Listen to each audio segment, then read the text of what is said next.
সুখবর সুখবর সুখবর।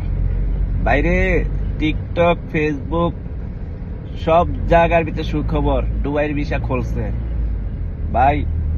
পচা শামুকে পা দিয়েন না, আর ক্ষতিগ্রস্ত হইেন না।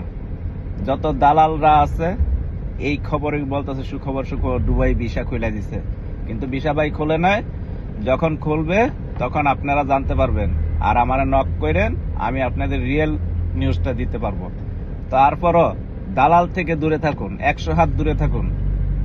সুখবর এরই কোনো সুখবর না। এরা প্রসেসিং শুরু করছে, এখনো ক্লিয়ার না।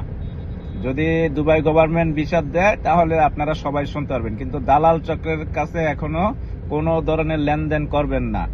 ওদের না আছে সংসার, না আছে ফ্যামিলি, না আছে কিছু। দালালদের কোনো পরিচয় নেই, তাদের একটা পরিচয়, তারা দালাল। ওকে।